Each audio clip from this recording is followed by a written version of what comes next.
Hey y'all, welcome back to my channel. If you like this video, please click the like and subscribe button. I know it's been a minute since I've done my Godly Dating 101 episode, so here we are, episode numero dos, and we're going to be talking about trusting someone with your pain. As a person who has dealt with chronic pain and chronic illness, it can be very frustrating in the dating culture because you can feel shameful, embarrassed about what you go through.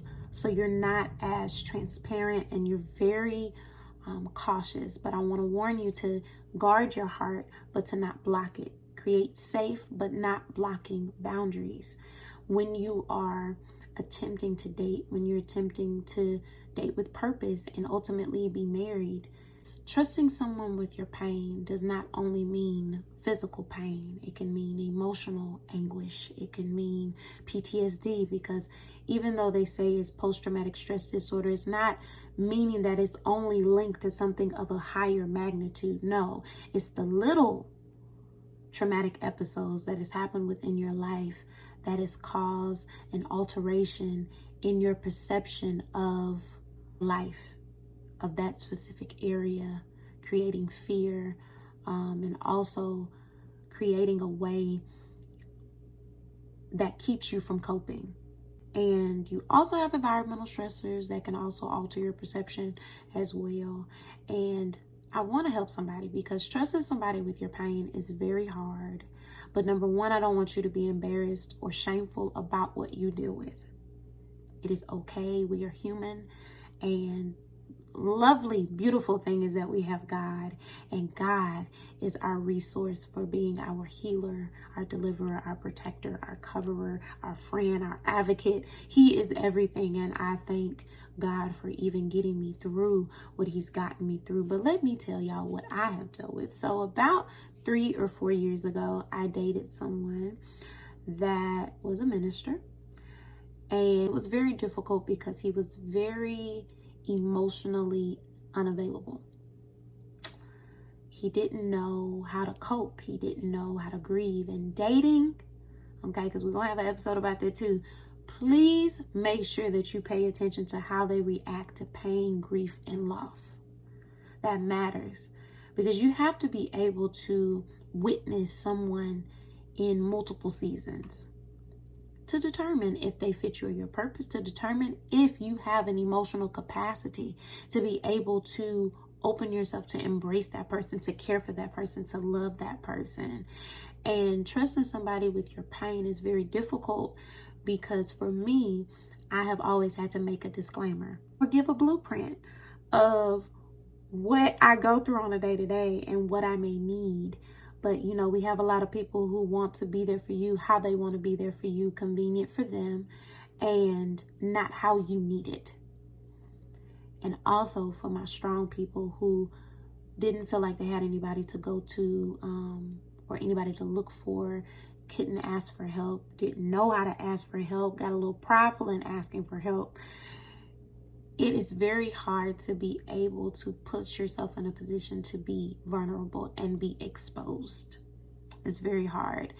And for me, I was very open only after me and the Lord had a conversation, because I also went through the pain, but I also learned that the physical pain was actually opening a door to the emotional pain that I did not deal with. That's that unhealed trauma. And when I dealt with that unhealed trauma, that was where me and the Lord, I welcomed God into that space, and I confronted it so that he could comfort it. And I placed myself in a position to receive from God in order to heal. And you have to be able to trust God with your pain first, before you can trust your family, before you can trust your friends, before you can trust yourself. You have to be able to allow him in. And trust me, it will happen. But when I was dating, the guy I was dating, he was very unavailable physically, and because he was so busy as a minister. And could not be there for me in some things. Now, it was sometimes when I would cry and have my pain days, my high pain days, he would call me and FaceTime me or pop up and, help me. But it can be very shameful of trusting somebody with your pain. So I'm going to help you on how to do it. Number one, I want you to trust God with it first. Because if you have not confronted it yourself, then you cannot expect or put unrealistic expectations on someone else to understand and to confront it with you. Now, yes, God brings people in your life in order to help you, in order to help you heal, in order to push you and challenge you, but it is not their job to fix you.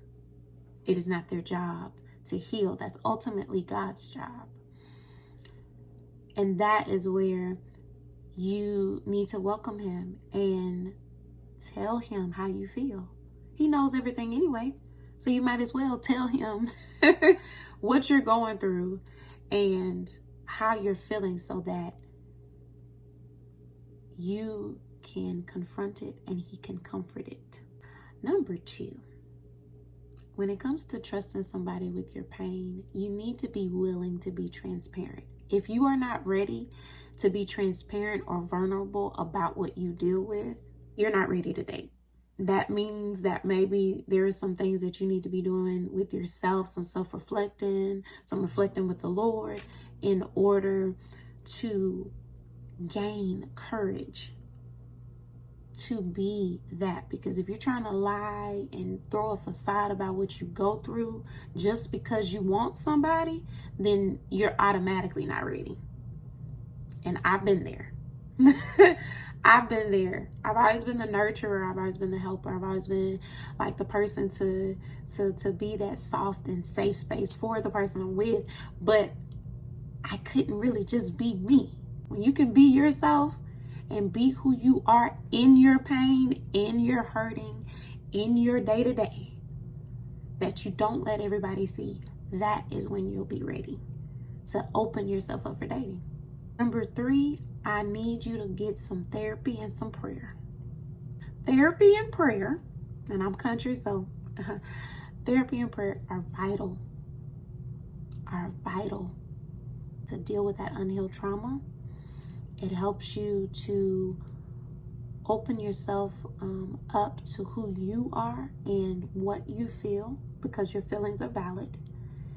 And it also strengthens you, brings you some peace, helps you to understand that God is made perfect in your weakness. He forgives all of your sins and heals all your diseases. He is the God of all.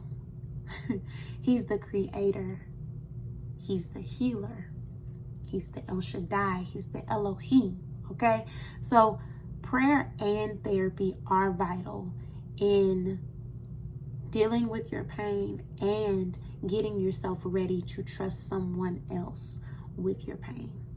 Have a conversation with God. Let him know what you're feeling, what you're going through, so that he is able to help you. It's very hard. I know it is very hard. And I want you to remember this, that what you go through, the person that was graced for you will be willing to open up their heart to you. They will have the emotional capacity to steward you. And they will be emotionally, physically, mentally, and spiritually available to steward what you are exposing them to. So remember that there is someone out there for you. There is someone who is going to love all parts of you. But first, I want you to open up those wounds if they're not healed. If they're still open wounds, allow God in so that he can heal, so that you can ultimately be able to share your heart with somebody else. All right, y'all. I will see y'all later. Episode 3. We will be talking about how to not self-sabotage. Woo! Okay, so if you liked this video, like and subscribe, and I will see y'all next time. Bye, y'all.